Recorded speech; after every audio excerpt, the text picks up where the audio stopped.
Oreste DAversa. Hello, Oreste. Dan Gaffney, the radio guy. How are you? Good. Yourself? Good. We're going to get started with our planned interview here, if this is still okay. Yep. All right, man. I'm going to put you on hold briefly, and then I'll be right back to you. Don't go away. Hold on. The Great Resignation. The Great Resignation is this term people are giving to the news that just people are unhappy, and with mandates and COVID and just life changes, they're quitting their jobs, walking away. Find something else. And we're going to find out if that's making them happy or not. I guess we're going to try. Oreste DAversa is here. You're a smart guy because with an interesting name, I know you've probably run into this. When you answer the phone, you say your full name back to people. Yeah, that's correct, because usually my first name is Oreste, and usually people hear Rusty, so I kind of try to phonetically pronounce it for them. Yes. Because you've learned, I mean, it's smart. I mean, you don't want to put people in an uncomfortable position, so you just tell them your name as soon as you answer the phone. So, look, we're going to talk about the Great Resignation, people quitting their jobs, and will that really make them happier? But first of all, before we do that, how about a little background on you? What makes you a person qualified to talk about this? Well, I've been through it myself. You know, look quickly, I'm an only child. I took care of my parents for 18 years, and in the process lost everything financially. So I know what it is to restart again. And professionally, my background is as a HR manager, executive recruiter, spent 20 years in the technology industry, and been running my own business for 20 years as a job coach, business coach, consultant, trainer, and I'm also an all-faith minister. So I kind of understand life from both sides of the desk. Look, we have these stats, millions of people have quit and to go on to do something else. Is it making them happy, and is this a way to make yourself happy by quitting your job and restarting your life? I'm not going to say it's a revolution, but I will say I think it's an evolution in the workforce. I think people are at that point in their life where they just don't want to go to work, come home, go to work, come home, go home, come to work, repeat. I think they're at the point where they want some meaningful work. Usually, if they find their life purpose, they will enjoy, obviously, what they're doing. My personal belief is we're all here for a reason, and once you find your life purpose, as the saying goes, if you enjoy what you do, it isn't work anymore. It's an enjoyable task. You know, I talk to a lot of business people, and we talk about the labor shortage and the difficulty of hiring and recruiting. And something I hear some of them say in the course of conversation is, what are all these people doing? Where did they all go? What are they doing to feed themselves if they're not in the workplace? What are people doing? Well, that's the challenge, and I'm looking to find that out as well, because obviously sooner than later, funds are going to run out. And I think they may be investigating now. You know, I think for the most part, people like and need and want to work. I think they're at the point that they want to be associated with something and or a company that makes a difference.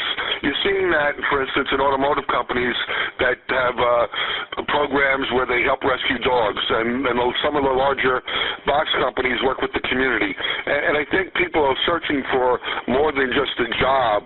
They're searching for something that they can connect to that's bigger than them.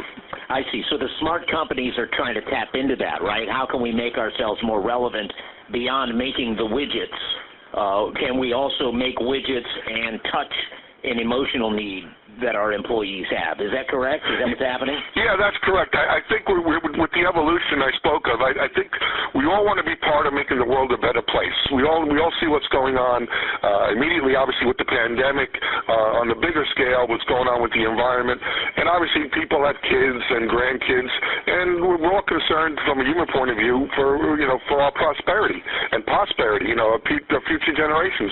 What's their world going to look like if we don't do the right thing now? My guest has written a book called Life Beyond the Pandemic, which is a practical new journey handbook. Life Beyond the Pandemic. Is it primarily work-related, your book? What can you tell me about this handbook? Well, I've taken a different tact on things. Being an all-faith minister, I take people from the spiritual to the practical, because the reality of it is we're all here with my belief that we're all here for a reason. I think we need to identify, get down to the grassroots of things and starting things on a spiritual level. And then I've broken things up into 4 components: the spiritual, the emotional, the mental, and the physical. And I think if we don't get our spiritual life squared away, and we're not talking about religion, we're talking about really identifying with something greater than ourselves. If that doesn't get squared away first, and next the emotional component, we're all carrying, many of us are carrying a lot of emotional baggage, so we keep on carrying that baggage, and that's not helping us out at all. The mental part of it is really helping us understand that the mind works like a computer. You put garbage in, you put garbage out. And then we need to really identify what we're really good at on paper, meaning we all have innate skills. What are those skills? And obviously we have all had various educations, diplomas, so on and so forth. But we also have innate abilities. And then finally, once we decide all this and clean all this stuff up, what do we want to do?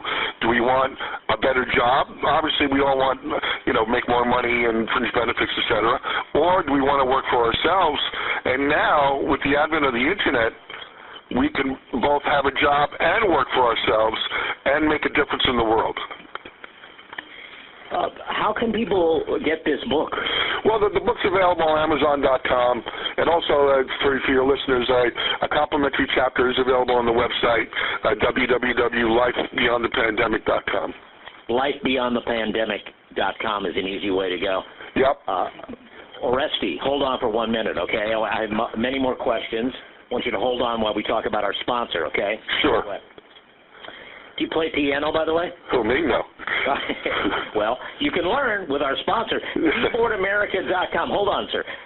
KeyboardAmerica.com, not just an online store, but the biggest piano store on the shore. They have everything for the beginner to the professional, portable keyboards, grand pianos, and organs, a huge selection of music books. And, Mike Mixon is the owner. He has also not only KeyboardAmerica.com, but he started MikeMixon.com, where he is teaching people keyboard all around the world with the easy play method, and not just one type of keyboard, different types of piano and keyboard.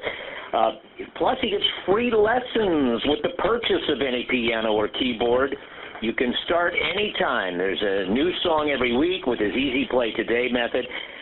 Just learn more by going to Keyboard America on Route 1, Coastal Highway, north of the Nassau Bridge. On the right-hand side, there's a grand piano on top of the big electronic sign. You can't miss Keyboard America and our sponsor, Mike Mixon.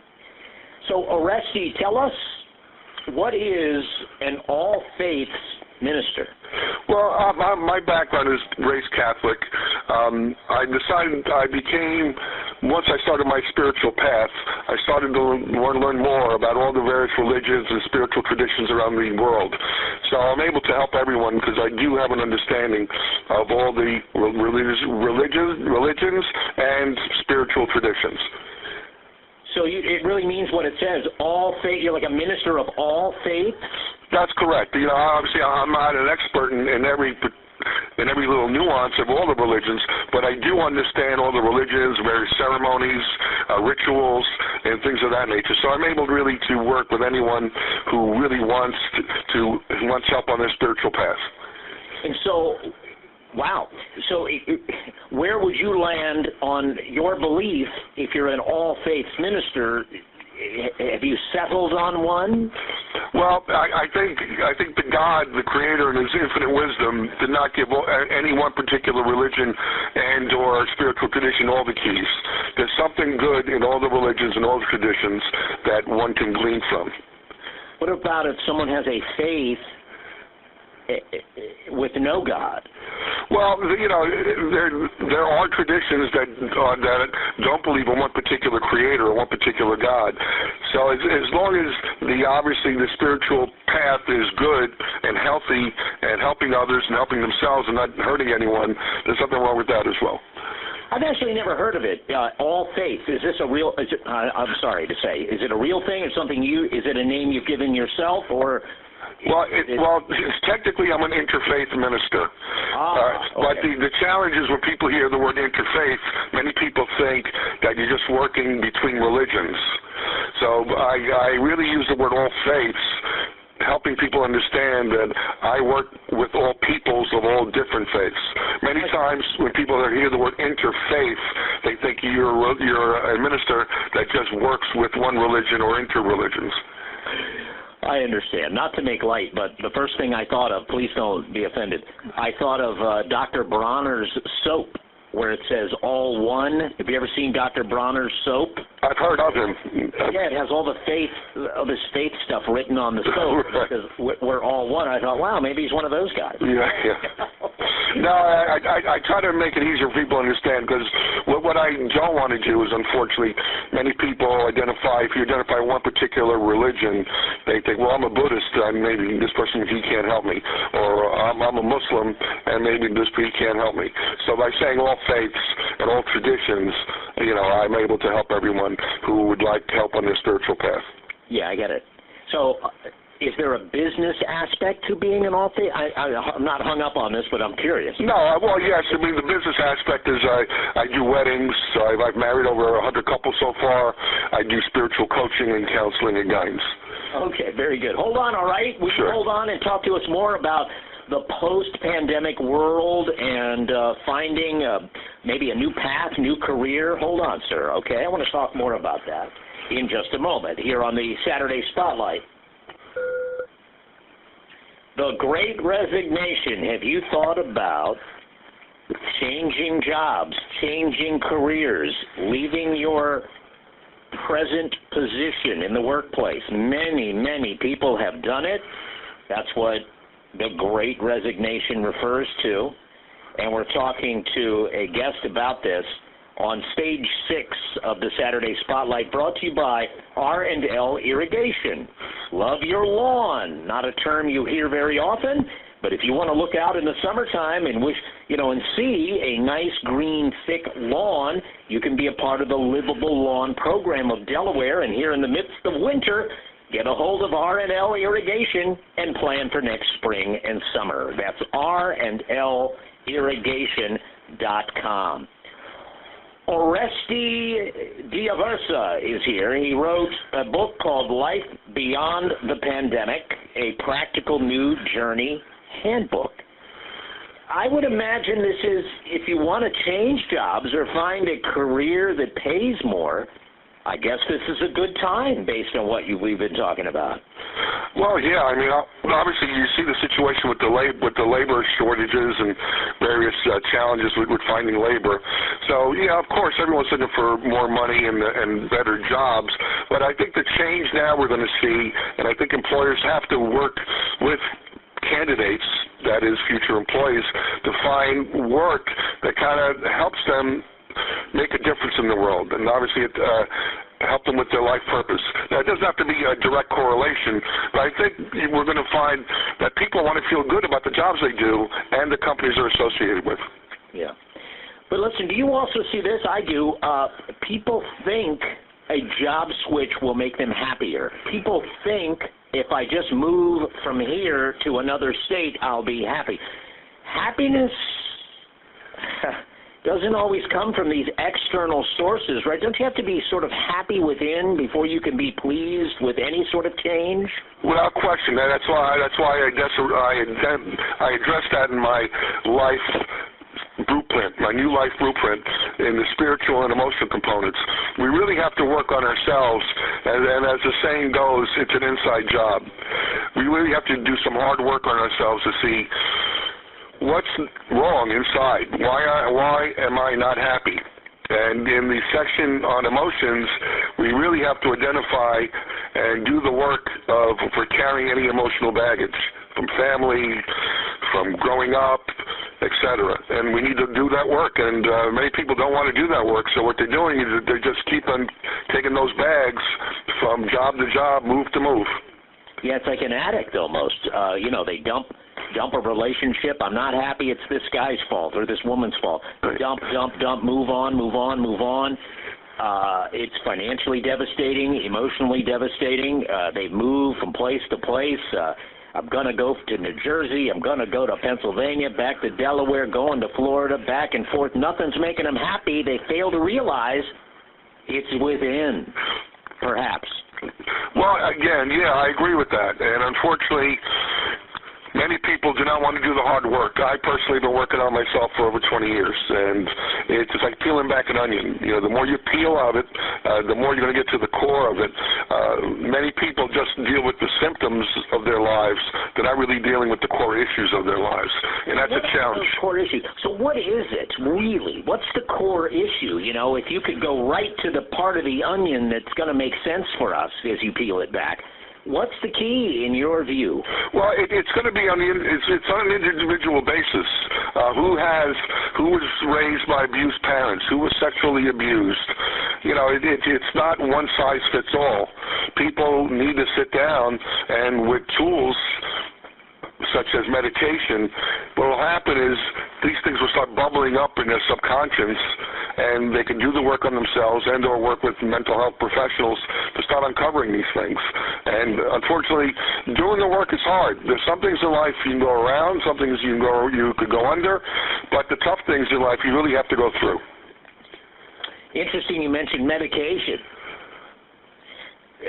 What did you mean by that? Like psychotropic drugs? Or no, work with medical professionals.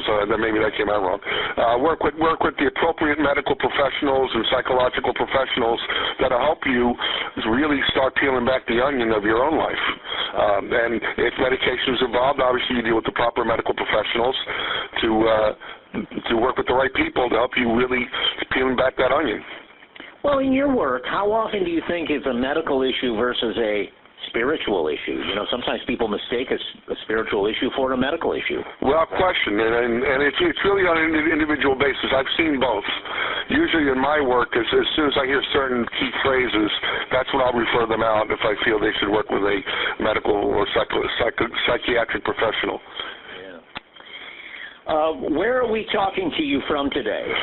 I'm currently in northern New Jersey. Yeah. How's everything going there with you and your work and your life and the pandemic? How's it been? Well, it's been busy and challenging. You know, and obviously we're all living day to day because the changes are happening day to day. I think we all felt by late July, early August, this thing with the COVID was wrapping up, and it turned out to just boomerang in the latter part of the year. Do you ever pause and think that we've been lied to by our officials and medical personnel about this over the last year and a half? Do you feel like they've changed their story too much to trust them anymore? I think the bigger issue is since something like this has never been experienced before, they're kind of figuring it out as they go along. This isn't like it happened, okay, this happened 50 years ago, let's use what we learned 50 years ago and try and plug it in today. I think it's a tough situation all the way around for the medical professionals. I feel very concerned about what I call the first responders. I call them the first healers, the doctors and the nurses on the front lines that are just getting a diet of misery and death on a daily basis. And frustration. If it's not misery and death, it's some sort of frustration, I'm sure. Yeah, I agree. Life Beyond the Pandemic, a Practical New Journey Handbook. And you had a website that you mentioned. Yeah, so there's a dedicated website, www.lifebeyondthepandemic.com. And the book is available at Amazon and also on the website. Well, what's the big problem here with people who, what do they get wrong about happiness? What do they get wrong? I think they need to look at their priority. When we say the word prosperity, prosperity is not just money. I'll tell you, as I get older, now I'm turning the corner from being 62 to 63. As the saying goes, you've got good health, good family, good friends. I think you're a pretty rich person. Yeah, we all want millions of dollars in the bank, but what's really important? Money can be earned, especially now. I think as the saying goes from the old book, I think we live in the best of times and in the worst of times. We're communicating with people around the world through the internet. Granted, it has its issues, but we also have the opportunity to make money in a way that we never made money before. Yes, opportunity abounds, which in all of this is a positive thing. Life Beyond the Pandemic, a Practical New Journey Handbook. Fun talking to you. Is there anything else you'd like to say to our audience, Oreste? Well, the main thing I want to emphasize on people is there is going to be a light at the end of the tunnel, and there are going to be better times, but the work starts within, and they should work on themselves to make the world and themselves better for everyone and humankind. Thank you very much for being on our show today, the Saturday Spotlight. You have a great day. Thank you. You too.